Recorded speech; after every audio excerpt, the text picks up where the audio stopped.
Simple буюу өнгөрсөн цагийн талаар авч үзье.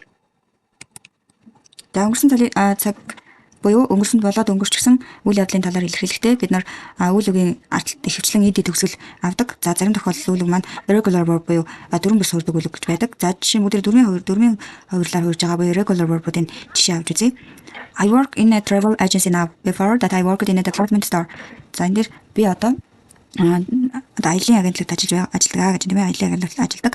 Өмнө нь би ихтгэлгүүрт ажиллаж байсан гэсэн өгүүлбэр байна тийм ээ. Тэгэхээр одоо аялын агентлагт ажиллаж байгаа боловч өмнө нь ихтгэлгүүрт ажилладаг байсан гэдэг өнгөрсөн үйл явдлыг ярихдаа I worked гэж хэлж байна тийм ээ. Тэгэхээр work гэдэг үндсэн үйл араас ED төгсгөл авсан байна.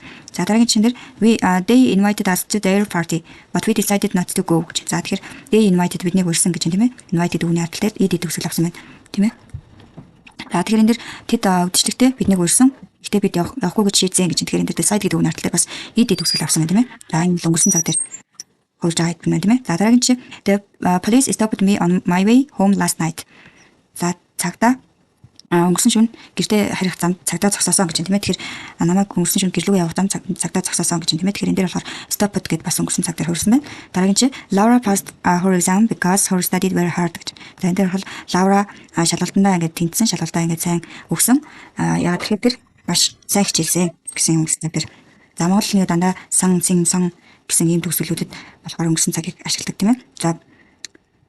За тэгвэл but many verbs are irregular.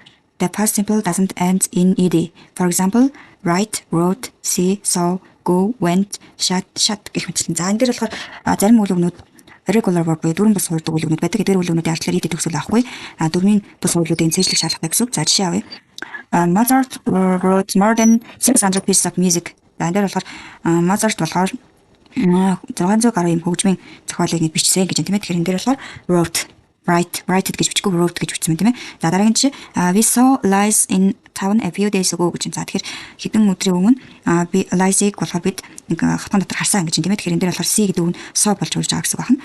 За дараагийн жишээ I went to the cinema 3 times last week. За би өнгөрсөн 7 хоногт кино театрыг 3 удаа явсан гэсэн байна тийм ээ. Тэгэхээр энэ дээр go гэдэг маань ED төгсгөл авахгүй went хэлбэр төрж байна гэсэн үг. За дараагийн жишээ it was cold so I shut the window.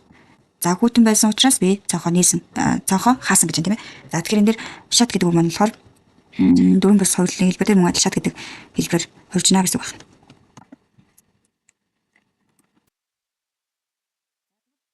Тэгэх болон асуух хэлбэр дээр бид didn't за тэгээд infinitive enjoy see go гэх хэмжлэгнүүд дээр яг нь infinitive буюу үйл үг нь хэвээр бичихнэ гэсэн үг байна. За тэгэхээр бүгдээрээ жишээ авцгаая. I enjoyed гэж авах юм бол асуухдаа did you enjoy гэж асуух нь тийм ээ. Did you enjoy? За тэгэхээр асуух хэлбэр дээр present simple цаг дээр болохоор юу тазаар асууж исэн бол past simple цаг дээр болохоор did-ээр асууж байна гэсэн үг. Did you enjoy? Did she see? За did they go гэж. За эндээс бүгдээрээ анзаарах юм бол did авч байгаа тохиолдолд асуух өнгөрсөн цаг дээр асууж байгаа тохиолдолд үйл үг маань enjoy, see, go гэдэг ингээд infinitive буюу үндсэн хэлбэрээр орж ийнэ гэсэн үг байна. За үгүйсэх хэлбэрийг бүгдээр харцгаая. I didn't enjoy. За she didn't enjoy.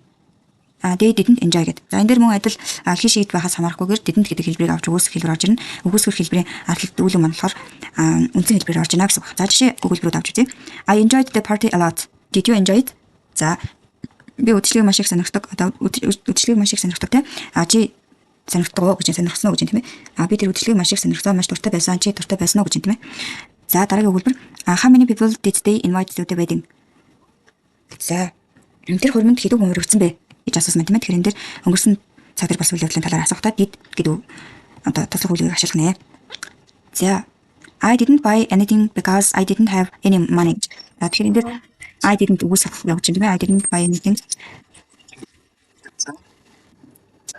Лавч надад мөнгө байхгүй гэж тийм ээ. За did you go out? Did you go out? За чи гадагшаа гарсан. No I didn't. Би гараагүй. Өнгөрсөн цаг дээр. Учраас I didn't гэж хариулж байна тийм ээ. За sometimes do is the main verb in the sentence. Энэ тохиолдолд do нь болохоор main verb буюу гол үйл үг байгаа тохиолдолд яаж хэрэглэх вэ гэж юм тийм ээ. Тэгэхээр энэ дээр болохоор what did you do at the weekend? За what did you do at the weekend? За тэгэхээр энэ дээр what did you at the weekend буюу за чи амралтын өдрөөр юу хийсэн бэ гэж юм тийм ээ. Тэгэхээр энэ дээр болохоор do гэдэг маань өөрөө үндсэн үйл үг учраас үндсэн хэлбэрээр бичиж байна гэсэн үг байна. За дараагийн чинь дээр I didn't do anything. За I didn't do anything. Би юу ч хийгээгүй гэж юм тийм ээ. Би юу ч хийгээгүй. Ямар нэгэн зүйл хийгээгүй гэсэн үг. Үгүйсэх хэлбэр дээр didn't гэж орж ирээд мөн адил үндсэн үйл үг нь байна гэсэн үг. За мөн дараагийн тохиолдолд бид нар present continuous цаг дээр хэрэглэдэг am is are гэдэг to be үйл үг маань болохоор present past simple цаг дээр болохоор was were болдог. За жишээ нь I was, he was, she was, it was гэж хэлнэ тийм ээ. I wasn't, he wasn't, she wasn't, it wasn't гэж хэлнэ. За we you they дээр болохоор were хэрэглэнэ. За өмнөх энэ дөрнөөс жоохон ялгаатай байна тийм ээ. Тэгэхээр энэ дээр болохоор he she it дээр is хэрэглэдэг байсан бол энэ дээр болохоор am is are араас хамаарахгүйгээр за I he she it дээр болохоор was wasn't-ыг аваад we you they дээр болохоор were weren't-ыг авах нь тийм ээ. За асуух хэлбэр дээр болохоор was were гэдгээр асуунаа гэсэн. За жишээ өгүүлбэрийг авч үзье. I was annoyed because they were late. За би уурсан. Яагаад тэгэхээр тэд нар хоцорсон гэж юм тийм ээ. Тэд хоцорсон учраас би уурсан. За was the weather good when you were on holiday? За энэ дээр болохоор чамайг амралтанд байх үе цагаар сайхан байсан уу гэж асуусан байна тийм ээ. За they weren't able to come because they were so busy.